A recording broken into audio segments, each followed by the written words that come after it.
हाय दोस्तों, मैं Manjeet Kumar STM coaching classes के यूट्यूब चैनल पर आप सभी मित्रों का हार्दिक स्वागत करते हैं।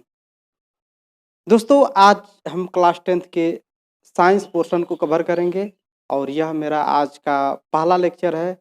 दोस्तों, चलिए इस पहले लेक्चर में इस हमको विज्ञान में क्या चीज़ें पढ़नी हैं, पहले उस सिलेबस के बारे में जानते हैं कि हमें क्या-क्या चीज़ कवर करना है, उसके बाद आगे बढ़ते हैं। तो चलिए दोस्तों देखते हैं यहाँ पर हमने कुछ चीज़ें दिखाया है कि यहाँ पर आपको हमारा जो विज्ञान कक्षा 10 का पाठ्यक्रम है, इसमें लिखित परीक्षा आपका 70 अंक का होता है।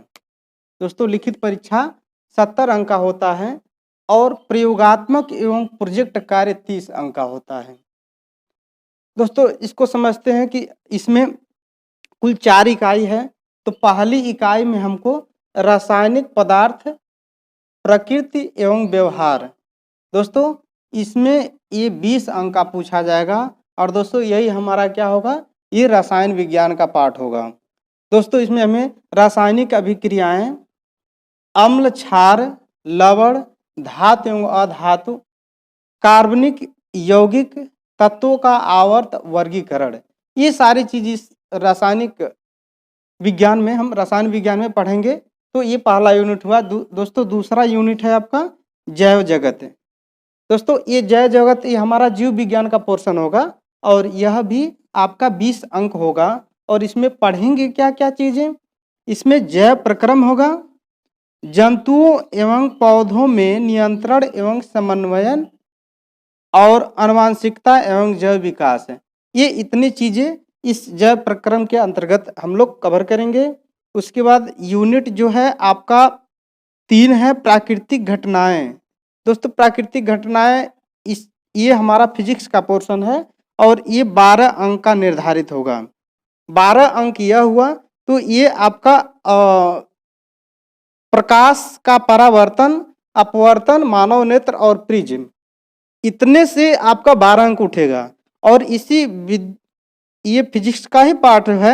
विद्युत का प्रभाव ये 13 अंक पूछे जाएंगे। ये यूनिट 4 होगा और इसमें हम देखते हैं कि विद्युत धारा का उष्मीय प्रभाव, चुंबकीय प्रभाव, विद्युत क्या है, ओम का नियम क्या है, ये प्रतिरोध क्या होते हैं, इन सारे चीज़ों के बारे में हम चर्चा करेंगे। और उसके बाद ये अगला एक यूनिट था आपका इकाई 5। तो इकाई 5 है प्राकृतिक संसाधन और दोस्तों इसमें आपको 5 अंक पूछे जाएंगे। और एक चीज और बता दें दोस्तों कि इसमें ऊर्जा के स्रोत, हमारा पर्यावरण, प्राकृतिक संसाधनों का प्रबंधन। दोस्तों आज के समय में जितना तेजी से प्रकृति का दोहन हो रहा है, तो उसको बचाव के लिए ये एक चैप्टर विशेष रूप से है, प्राकृतिक संसाधन, और ये बहुत ही जरूरी आज के समय में। दोस्तों आगे बढ़ते हैं और देखते हैं प्रयोगात्मक एवं प्रोजेक्ट कार्य का कैसे कैसे यहाँ पर बना हुआ है। तो दोस्तों ये प्रयोगात्मक एवं प्रोजेक्ट कार्य आपको ये विद्यालय स्तर का होता है और ये विद्यालय का मूल्यांकन है। इसमें 15 अंक जो होते हैं, जैसे यहाँ पर 3 प्रयोग के मिलते हैं, आपको विद्यालय में प्रयोग कराए जाएंगे, और 3 यहाँ पर मौखिक कार्य का होता है 3 अंक। और नहीं दोस्तों इसमें ये 3 प्रयोग होते हैं और 3-3 अंक का होता है, तो ये 9 अंक हो गए। और मौखिक कार्य का ये 3 अंक होता है और सत्रीय कार्य का ये 3 अंक आपको मिलता है, ये विद्यालय से होता है। तो ये कुल मिला के 15 अंक हो गए। और उसके बाद आपको प्रोजेक्ट कार्य के लिए आपको 15 अंक दिया जाएगा। जो आप लोगों का प्रोजेक्ट वर्क बनता है, तो ये आखिरी जब आपका मूल्यांकन होता है, सत्रीय मूल्यांकन, तो वार्षिक मूल्यांकन, तो उसमें आपका ये 15 अंक का जो है उस समय मिलता है। और ये दोनों मिला के आपका कितना अंक हो जाता है, 30 अंक। तो दोस्तों इस प्रकार से आपका यह इसको आप जोड़ेंगे, ऐड करेंगे, तो 20, 20, 40 और 12, 52 और 13 आपका हो जाएगा। 13 और ऐड करेंगे तो 52 और 13 65 और 5 70 अंक आपके। ये 70 अंक यह आप प्लस 30 अंक यह, तो ये दोनों मिलके आपके हो जाते हैं कुल 100 अंक। कुल 100 अंक आपके बन जाते हैं। तो इस प्रकार से दोस्तों हमने इस कक्षा 10 के विज्ञान का पाठ्यक्रम समझा। दोस्तों अब आगे बढ़ते हैं और देखते हैं आगे। चलिए दोस्तों आगे देखते हैं भौतिक विज्ञान कक्षा 10 प्रकाश का परावर्तन। दोस्तों प्रकाश का परावर्तन को समझने से पहले सबसे पहले हम समझते हैं प्रकाश क्या होती है। तो दोस्तों यहाँ पर दिखा गया है कि प्रकाश एक ऊर्जा है जो दृष्टि ज्ञान को जागृत करता है, इसी के कारण वस्तु हमें दिखाई देती है। दोस्तों यदि हम देखते हैं आप किसी रूम में बैठ के पढ़ रहे हैं और पढ़ते पढ़ते देखते हैं लाइट चली जाती है, जैसे बल्ब जो बंद हुआ उसके बाद रूम से हमको बाहर आना होता है, तो हम ऐसे जो है पकड़ पकड़ के यानी चलते हैं। क्यों? उस चलते समय हम देखते हैं कहीं हम बेड में तो कहीं कुर्सी में, कहीं मेज में, कहीं दीवार में ही टकरा जाते हैं। तो हमको जैसे लाइट गई तो जितनी वस्तुएं थी वो सब दिखाई देना बंद हो गई। तो दोस्तों प्रकाश एक प्रकार की ऊर्जा है और जब तक प्रकाश नहीं रहेगा तब तक कोई वस्तु में दिखाई नहीं देती है। क्यों? क्योंकि कोई भी वस्तु तभी दिखाई देती है जब प्रकाश उस पर पड़ता है और वो रिफ्लेक्ट होकर हमारे आंखों तक आती है। तो दोस्तों यह दृष्टि ज्ञान को जागृत करती है और इसी के कारण वस्तु दिखाई देती है। अच्छा दोस्तों हम देखिए तो प्रकाश कहाँ कहाँ से उत्पन्न होता है। दोस्तों प्रकाश वस्तुओं से ही उत्पन्न होता है, लेकिन इसमें दो टाइप की वस्तुएं होती हैं। देखिए एक प्रदीप्त वस्तु होती है और एक अप्रदीप्त वस्तु होती है। अब प्रदीप्त वस्तु किसे कहते हैं? प्रदीप्त वस्तु का स्वयं का प्रकाश होता है, जैसे सूर्य, तारे, जलता हुआ बल्ब, जलता हुआ मोमबत्ती। दोस्तों इसके बारे में बता दें तो प्रदीप्त वस्तु वह वस्तु होगी जो वस्तु स्वयं जल रही है और उसका प्रकाश हमारे पास डायरेक्ट आ रहा है और वो दिखाई दे रही है। दोस्तों जैसे सूर्य है, सूर्य एक खुद आग का गोला है और वो जलता है और उसका प्रकाश जो हमारे आंखों तक आता है और हमें दिखाई देती है। इसी तरह से तारे हैं। दोस्तों बात करें बल्ब की, तो बल्ब यदि बुझा हुआ होगा तब तो वो अप्रदीप्त वस्तु होगी, लेकिन जब वो जल रहा होगा तो उसके जलने से ही हमको वस्तु दिखाई देती है। इसलिए जलता हुआ बल्ब क्या होगा? प्रदीप्त वस्तु होगा। और जलती हुई मोमबत्ती है, लालटेन है जलता हुआ, यानी जो भी चीजें जल रही है और स्वयं वो दिखाई दे रहे अपने प्रकाश के कारण, तब वो जो है प्रदीप्त वस्तु होगी। आगे बढ़ते हैं अप्रदीप्त वस्तु। तो अप्रदीप्त वस्तु का स्वयं का प्रकाश नहीं होता है, जैसे मेज, कुर्सी, चंद्रमा, पेड़ पौधे। दोस्तों इसके बारे में बता दें तो ये वस्तुएं कैसे दिखाई देती हैं? तो ये प्रदीप्त वस्तु का जो प्रकाश आता है और उस वस्तु पर पड़ती है, वहां से फिर रिफ्लेक्ट होके वो प्रकाश हमारे आंखों तक आती है और फिर तब जाके हमको वो वस्तु दिखाई देती है। देखिए दोस्तों इसमें एक चीज और लिखा गया है, जैसे कुर्सी यदि अंधेरे में हो, बंद रूम में हो तो दिखाई नहीं देती है, लेकिन एक बल्ब जो है अंधेरे रूम में जल रहा है तो वो दिखाई देगा, पूरा प्रकाशमय कर लिया रहेगा। दोस्तों चंद्रमा है, ये बड़ा कंफ्यूजन वाला जो है एक टॉपिक है चंद्रमा। तो चंद्रमा दोस्तों इसका खुद का नहीं प्रकाश है, यह पृथ्वी का एक उपग्रह है और इस पर सूर्य का प्रकाश आके पड़ता है और वहां से प्रकाश रिफ्लेक्ट होके हमारे आंखों तक पड़ती है, तब चंद्रमा हमें जलता हुआ दिखाई देता है। जितने इस हमारे ब्रह्मांड में उल्का पिंड है, ग्रह हैं, उपग्रह हैं, इनका खुद का प्रकाश नहीं है, ये सूर्य के ही प्रकाश से प्रकाशित होते हैं और उसके बाद वो हमें दिखाई देते हैं। तो दोस्तों आगे बढ़ें। पेड़ पौधे भी दोस्तों देखते हैं कि रात के समय में पेड़ पौधे दिखाई नहीं देते हैं, जब इस पर प्रकाश पड़ता है तभी ये दिखाई देते हैं। टार्च हुआ हमारा, टार्च जब जल रहा है तो वह प्रदीप्त वस्तु होगी, इसी के कारण जो हम देख पा रहे हैं। दोस्तों आगे बढ़ते प्रकाश के गुण के बारे में जानते हैं। दोस्तों प्रकाश, एक चीज जान लीजिए कि प्रकाश बहुत सूक्ष्म फोटान कणों से मिलकर बना हुआ होता है और बहुत सारे जो है ये फोटान कण मिलके जो है एक किरण का निर्माण करते हैं और ढेर सारी किरणें मिलके एक किरण पुंज का निर्माण करती हैं और वो सारे किरण पुंज जब आती है हमारे किसी वस्तु पर पड़ती है और वहां से फिर रिफ्लेक्शन होता है, उसके बाद हमें वो वस्तु दिखाई देती है। जैसे दोस्तों ये कोई वस्तु एक है, इस पर तमाम बहुत सारी किरणें ऐसे ऐसे पड़ती हैं, ऐसे ऐसे पड़ती हैं। दोस्तों ये किरणें जब पड़ती है उसके बाद यहाँ से फिर रिफ्लेक्शन होता है, इसी तरह से रिफ्लेक्शन होता है और उसके बाद वस्तुएं जो है क्या होती है, ये किरणें हमारे आंखों तक आती है और तब जाके हमें वस्तुएं दिखाई देती है।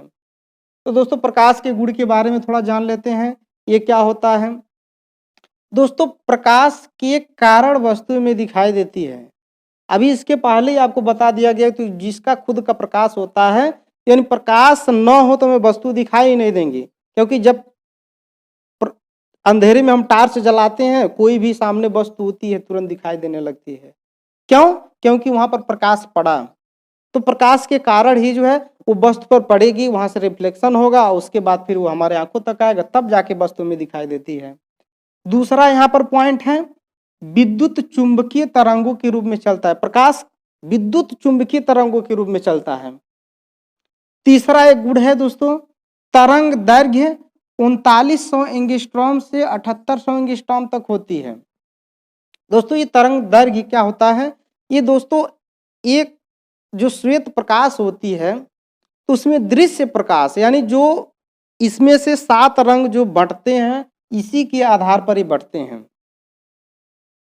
आगे बढ़े दोस्तों, तो इसकी माध्यम की आवश्यकता नहीं होती है।